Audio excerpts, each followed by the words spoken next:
Welcome back, everybody. You got Will and I-Man here from the Block Render MetaZone and Rovi, and today we're going to be talking about Herman Narula's tweet about the Metaverse and M2, M squared tech. M squared. Get it right, dude. Yeah, M squared and Morpheus. Yeah, we talked about, okay, so who's Herman Narula, first of all? Why is he of significance? Co-founder of Improbable. Yes, which is the entity behind the construction of the Other Side Metaverse, which is the homeland to the Bored Apes, right? That's right. So as of right now, speculatively, probably the biggest Metaverse project in construction right now, Web3 at least, right? Outside of Facebook or Meta, whatever the hell that is they're doing. Yeah. So it's a big deal. People like you and I and all you guys interested in this topic, like this is, if you want to know what the cutting edge is going to look like, you kind of want to rely on people like this to kind of let you know what's being built, right? So we've been waiting around up until now. You know, most of Herman's tweets have been about his book, right? Yeah. That he put out like last month. Yeah. And then here he says, I've been silent on tweets and yet desperate to leak things. It's been tough, amazing progress on M squared tech. Yep. Particularly tools for creators, and I'm hoping we are allowed to share before the end of the year. So clock is ticking, dude. We got like 2 or 3 weeks left in the year. End of the year is like 20 days away or so. Yeah, so hopefully some showcasing, some demoing, which I know they like to do. Yeah, they have probably the best tech in terms of networking. They're enabling tens of thousands of avatars to coexist on the screen at the same time. We've never seen anything like that in gaming before. I mean, You've seen attempts, and it's always results in like, you know, big destruction to the servers, I guess. I feel like Fall Guys. Is it Fall Guys? No, is it Fall Guys? Where they have a ton of characters running through like a terrain, and they're like jumping over things, and yeah, that's definitely Fall Guys. Yeah. Okay. I don't think up to thousands though. Not that I'm aware of. Well, yeah, maybe. But if you're used to MMO RPGs and stuff, like there's tens of thousands of people like in a single server, right? But but they're rarely not all concurrent. Yeah, well, definitely not. Yeah, there's like a server queue if it goes past a certain threshold. But you know, theoretically, you could get like 1,000 or so, you know, character avatars, unique players into a single zone within the overall world. But that's always results in, you know, mishap. Yeah. Because, you know, just total devastation. Yeah. Right? Yeah. So, because, you know, I guess game designers, technology, they never thought that was a core need. But every now and then you could theorize cool events, right? Yeah. Good potential, especially in the metaverse. Why? Especially after watching like Ready Player One. Yeah.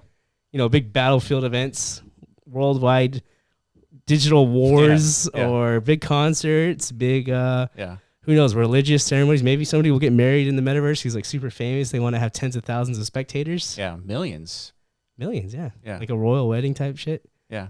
So the technology needs to enable that. So yeah, Improbable is furthest ahead in that respect, right?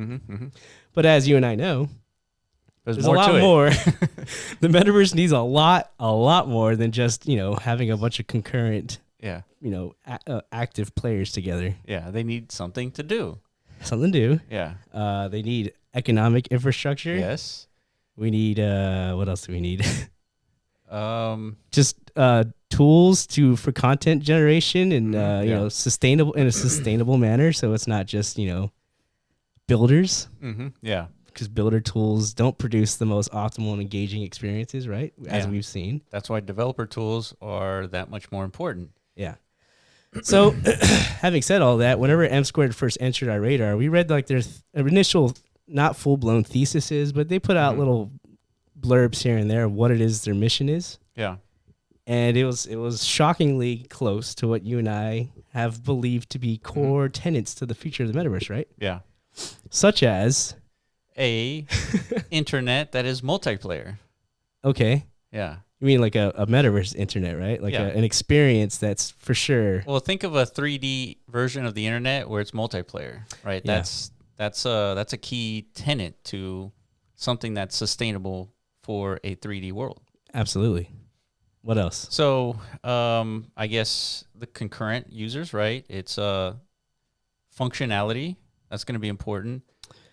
And I think one of the core tenets, of course, we identified it to be important, but also like the rest of the space also was pushing forward the same narrative. It's interoperability. Interoperability, right? Everybody has this, or the majority, I think, people have the expectation of the metaverse to not repeat the same mistake as Internet Web 2.0, right? Yeah, Internet Web 2.0 as far as lack of interoperability was, you would have to go to each single website and create an account. Exactly. And log in with a username and ideally a different password, which very few people do. It's hard to memorize. Yeah, if you're gonna create a unique password for each little siloed experience of the internet, you're talking hundreds of passwords. Yeah. Right? Yeah, at least. These days, I guess a lot of things have condensed over time. Well, you're using either Google's password manager or Facebook's, and then Apple now has one. So it's true. You could pretty much log into almost anything. So like over time, the internet is kind of becoming more interoperable. Yeah, right? But it's also more dangerous because now they hold your passwords, right? Exactly. So the Web 2 is, as magnificent as it is, it has obviously some core issues, fundamental dilemmas, even up until now, as powerful and impactful as it is. So for the metaverse to be interoperable, it'd be a good idea to start from that framework from the ground up. You know what I mean? Yeah, and it starts with identity, right? And still, from a Web3 perspective, we haven't solved identity issues yet. No, not even close, dude. I mean, we're getting there, I guess. Well, there are projects working on it, at least. Yeah, it's true. I don't know if anyone has a lead there. It's more of like, it's just random to a certain extent. I think there are several leads, but it's gonna have to play out like the layer 2 thing. There has to be a wide adoption for whatever reason. Yeah, and it's not one thing you could just kind of point at this is the most optimal way. Yeah. So little pieces here and there are contributing to it, but it's definitely a big part of the ethos of Web3. Identity is obviously recognized as a core component for a lot of things, right? Yeah, and then not only that, maintaining anonymity, right? That's going to be important to identity. You think so? Hell yeah. I mean, that's what you support. You want to maintain anonymity, but also create some sort of on-chain activity. On-chain reputation of some kind. There you go. Something that logs your existence of activity so at the protocol layer, it can understand whether or not you're a trustworthy actor or not. Yeah. Without having to, notify your government of your existence. Yeah. Your physical government. Yeah. Satoshi should remain anonymous, and there should be technology that backs the ability of proving that this is Satoshi and that he actually created Bitcoin, but he remain anonymous and potentially create other projects. Yeah. So yeah, that's a whole thing. Yeah, that's another. that's why this is complex, man. That's when you go from 2D to 3D, and this space is multiple complexities come into play. So there's that. So what is it that M Squared is focused on? So to me, the big takeaway from their initial theses. I don't know what's the plurals of thesis. Yeah, thesi. Initial thesi is that they're trying to construct an interconnected network of metaverses, right? Mm-hmm. So to us, that's already kind of weird thing to say because we think as the whole thing as a metaverse, as the metaverse. Yeah, and I think Herman Narula thinks like that too. So. Well, it's kind of confusing because we say metaverses, but we're implying multiple virtual worlds, being the metaverse. Correct. Yeah. So I think over time, that will manifest. It will. Right now, it's just we're early days, so every time a new virtual world spins up, we think of it as a metaverse. Its own metaverse, yeah. And also the marketing departments of all these different projects are leveraging that as such, right? Yes. But that will change. But nonetheless, that statement alone is sounds very powerful, right? Very impactful. For sure. Yeah, so in his next tweet, he says, the strategy is very web-centric, so you will do a lot of building of objects and behaviors using familiar web technologies and languages, like JavaScript. A lot of developers know JavaScript. Okay. You can still drop down to the engine level if you want, but we think it needs to be as easy as possible. So dropping down to the engine level implies difficulty, like exclusive ability. Only the top tier of developers could do such, right? But whatever it is they're building, that's not their target demographic. They're targeting a much broader pool of creators, according to this. Well, to me, it sounds like when I hear engine in the context of Metaverse, I think of Unity and Unreal Engine 5. And when you go down to the engine level, I'm thinking you are manipulating the world's gameplay mechanics. Like maybe the gravity is a little bit different. Yeah. Or you have different functionalities that wouldn't exist in one world versus another. Like a racing car game using an engine uses different aspects of the engine than a first-person shooter. Mm-hmm. And so if you're creating a metaverse that's focused on a racing car game, you need to go down to the engine level to manipulate some stuff in order to create that first-person shooter or racing game. So what is it that you'll be tapping into above that layer? Like if you don't want to drop down to that, which it implies their strategy, right? Mm-hmm. It's much more friendly, user-friendly. It's a creative process. I think the more people have access to. It's more approachable in my opinion. Does this feel like Builder-esque type language to you? I don't think so. No? I don't think. Because they've said in the past they're building an SDK framework, right? Yeah. And that implies developer tool sets, right? So yes. builders, I mean, nowadays a lot of projects are building builders with more smart objects, application-esque functionality to these things, sure. but not something that a developer could truly leverage, like you're saying, by going deeper into what's available to produce their own version of things, I guess. Yeah, well, right? Here's my opinion. I think, and Herman Narula, if you want to chime into this conversation, and that's why this is kind of hard because he's trying real hard. Yeah, and we're not speculating to spill here. What's actually being built, but this tweet, the whole purpose is like he wants to talk and showcase to the world all the stuff that you're gonna be able to do with this technology, but without actually saying it. So we're just predicting, I guess. So I think the next tweet does give a little bit more context, and everything is naturally focused on interoperability by default. While we can't force metaverses to play nice with each other, we can make it really, really easy in the way we structure the tools. So in my opinion, I think he's building a tool set which would encourage new metaverse builders to leverage said tool set so that the new metaverse builders can communicate with other metaverses. In whatever way that means. It could be like an economic communication. It could be content communication. But only within their network, though. As long as you're leveraging that framework. That framework. Yeah. So they're creating think of it as a standard language, like a Solidity-esque or something. Or just like an Apple ecosystem. Yeah, any ecosystem, I guess, with like a root common understanding.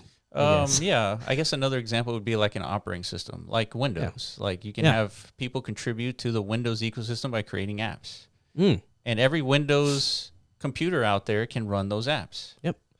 To me, that sounds, like I said, very much in line of what it is we've been advocating for. Because we've been building stuff in the metaverse for the last 3 years, and there's none of the metaverses that exist, even though the very few, they don't share commonalities in any respect. Yeah, and from our perspective, I think there isn't going to be one ecosystem that ends up winning. And so there's going to be multiple operating systems to which we abstract, and then developers can create on multiple operating systems as cross-platform development technologies exist today. Yeah.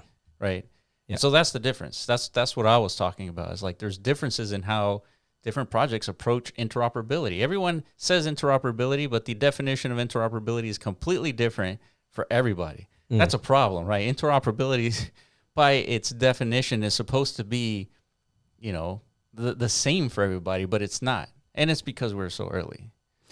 So is there a scenario like they're coming out with the first, I guess, ecosystem that has interoperability within its own So it's like an ecosystem where you can spin up your own virtual worlds, but inherently those virtual worlds you spin up can communicate with each other. Basically, it's a layer 0 blockchain, right? Yeah. It's like a cosmos where you could, if you're building a very, people are going to build very specific metaverse experiences, right?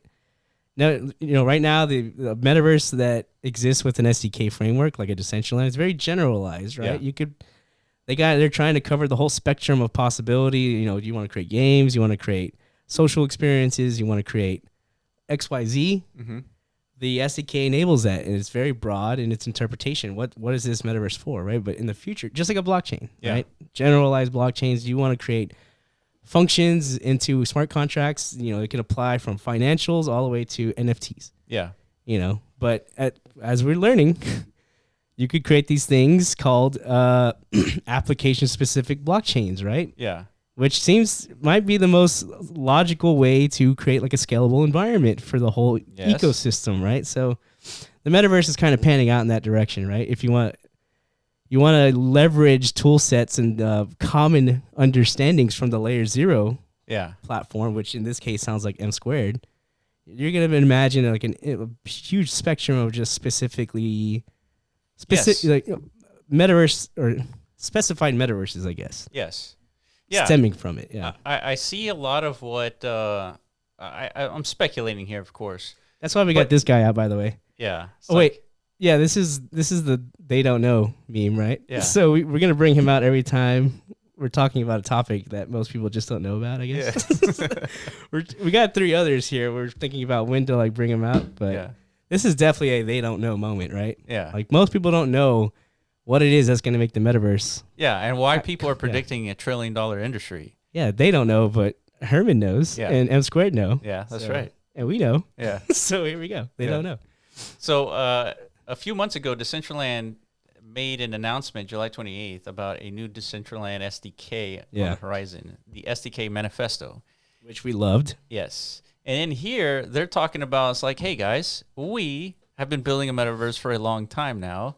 Mm-hmm. And we realize that if we build this SDK so that others can leverage and spin up their own metaverse, it would make a lot of sense and potentially garner the interoperability that is spoken about so often. Exactly. So this is that layer 0 we're talking about. Yes. So this is, you can imagine in the future, once this is complete, this initiative is done and it becomes public and developers start to spin up their own virtual worlds leveraging this tech, we're going to have a competing ecosystem here, right? Amongst, and so that's what I was kind of getting at. If they're the first, is there a way to not to avoid this potential future existential dilemma that like blockchains are facing right now? Like now the bridging between all these different siloed ecosystems is so challenging. No, I don't think so. It's because Herman Arula has its own approach to the metaverse. Decentraland has their own. We have our own. We all think of, we could build a world that is more sustainable than the next guy because... Is that what he means by maybe we'll all play nice? Maybe. Yeah. If we all play nice, then yeah. Basically, he means if we all play nice, that means we all just follow their direction only. And there's a good reason to play nice. There is a good reason. Network effects and such. Has that panned out for humanity all that well? No. That's why we have countries and borders. Sounds hard to say. It's like, no, playing nice sucks. It's like we want to play bad. Well, I don't know why that is. Why can't humans collaborate? We can, like in a larger scale. I mean, and we have, right? They can. Like that's what kind of like the competing nations, right? Everybody has their own siloed GDPs in a way, but we still do global trade. Yeah, there's allies. There's global trade and infrastructure where that's true. We help. But then there's bad actors, and then there's people who, like you say, they have totally different philosophies, and then eventually there's a clash. Yeah. So you're right. It's tough to align the world. It's very hard. Ideally, we want complete interoperability. I think in practicality and like rationality, I don't think that's going to be possible. That's true. Always factor in the human element, right? Yeah. Because ultimately, right now, everything's a silo, and then these silos will start like joining together, and then all of a sudden, there's going to be only 2 or 3 silos ultimately. Yeah. So no matter what, we'll be siloed off. But there'll be very robust, very complex siloed ecosystems. Yeah. All silos would be competing with GDPs of nations. That's what we're talking about here. Yeah. And then that digital societies, dude. Virtual societies. That's what's going to get us there. So, Herman, if we got anything wrong, you're welcome to come on to the show and talk to us. We'd love to chat. If you guys agree or disagree, comment in the section below. And now you know. Follow us on Twitter at The Block Runner, at MetaZone.io, and at RoviAI, and we will catch you in the next video. Peace.